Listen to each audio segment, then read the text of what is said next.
Mi nombre es Valeria Arias y yo les voy a hablar de dos temas muy importantes que son la pensión por orfandad y la pensión por viudez.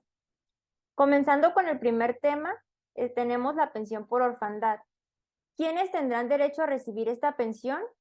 Cada uno de los hijos menores de 16 años cuando muere el padre o la madre. ¿Cuáles son los requisitos que debe cubrir el padre o la madre fallecidos?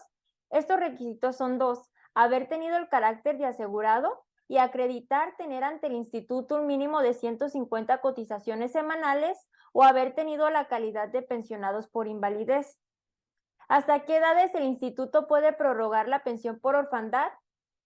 Después de alcanzar la edad de 16 años y hasta los 25 años de edad. ¿En qué caso se puede aplicar la prórroga ya mencionada? Cuando el huérfano se encuentra estudiando en planteles del Sistema Educativo Nacional, tomando en consideración las condiciones económicas, familiares y personales del beneficiario. ¿En qué caso el huérfano mayor de 16 años no tiene derecho a pensión? Cuando éste esté desempeñando un trabajo remunerado, pero existe una excepción ante este caso, que es cuando el huérfano mayor de 16 años desempeña un trabajo remunerado y no pueda mantenerse por su propio trabajo debido a una enfermedad crónica, defecto físico o psíquico, en tanto no desaparezca la incapacidad que padece.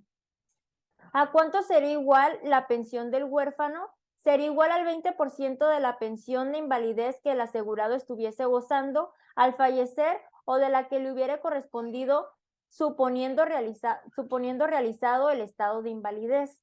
¿A cuánto asciende la pensión si fuera huérfano de padre y madre? Esta ascenderá al 30% sobre las mismas condiciones y las bases ya mencionadas.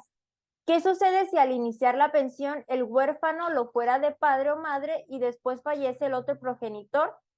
Esta pensión aumentará igual del 20% al 30% a partir de la fecha de la muerte del ascendiente. ¿Cuándo comienza el derecho al goce de la pensión? Desde el día del fallecimiento del asegurado o pensionado por invalidez. ¿Cuándo termina el derecho al goce de la pensión? Con la muerte del beneficiario o cuando éste haya alcanzado los 16 años de edad o bien los 25 con respecto a la prórroga. ¿A cuánto equivale el pago finiquito que se otorgará al huérfano en su última mensualidad?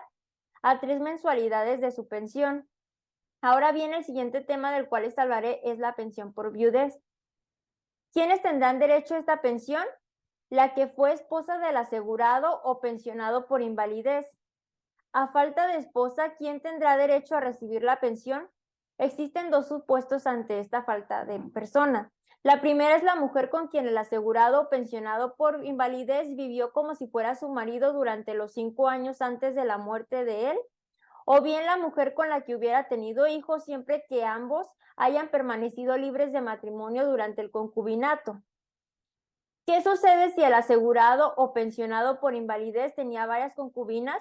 Pues a ninguna de ellas se les dará el derecho a recibir esta pensión. ¿La pensión solo aplica para las viudas o concubinas? No, esto también aplica para los viudos o concubinarios que dependieran económicamente de la trabajadora asegurada o bien pensionada por invalidez. ¿A cuánto equivale la pensión de viudez? Al 90% de la que hubiera correspondido el asegurado en el caso de invalidez o de la que venía disfrutando el pensionado por este supuesto. ¿En qué casos no se tendrá derecho a pensión por viudez?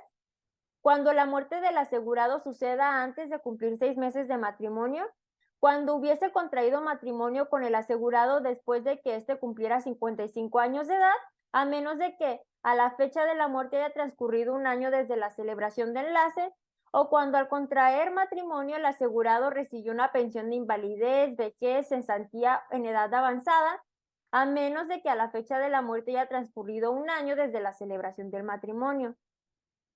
¿Cuándo termina el derecho al goce de la pensión? Con la muerte del beneficiario o cuando la viuda, viudo, concubino o concubinario contrajeran matrimonio o entraran en concubinato. ¿A cuánto equivale la suma global que recibirán la viuda, viudo, concubino o concubinario pensionados que contraigan matrimonio? Esta sería igual a 3 anualidades de la cuantía de la pensión que disfrutaban. Con este tema aprendí en cuestión de la pensión por orfandad que las personas que tienen derecho a recibir esta son los hijos de el fallecido, ya sea madre o padre, menores de 16 años, y que existe una prórroga de cuando ya cumplen los 16 hasta los 25 años, siempre que te encuentres estudiando en planteles del Sistema Educativo Nacional, tomando en consideración las condiciones económicas, familiares y personales del beneficiario. Además de que esta pensión se le puede quitar a los huérfanos que sean mayores de 16 años que trabajen, o bien existe una excepción cuando realicen este trabajo y no puedan mantenerse por el mismo por una enfermedad crónica, algún defecto físico o psíquico que padezcan. También aprendí que esta pensión del huérfano tendrá una equivalencia del 20% de la pensión de invalidez que tuviera el asegurado, o bien asciende al 30% cuando sucede la muerte de padre y madre. Con respecto a la pensión por viudez, pues aprendí que el esposo o la esposa del asegurado, asegurado o pensionado por invalidez es quien tendrá derecho a esta pensión. En caso de que el pensionado por invalidez tuviera varias concubinas, pues a ninguna de ellas se les dará esta pensión, que la pensión también equivale al 90% de lo correspondido del asegurado en caso de invalidez o de la que venía disfrutando el pensionado, y que también cuando muere el beneficiario o cuando la viuda, viudo, concubina o concubinario se tienen matrimonio, pues aquí es donde termina el derecho a esta pensión. Y en el caso de que contraigan matrimonio la viuda, viudo, concubina o concubinario, pues recibirán la suma global, que es igual a 3 anualidades de la cuantía que ellos venían disfrutando.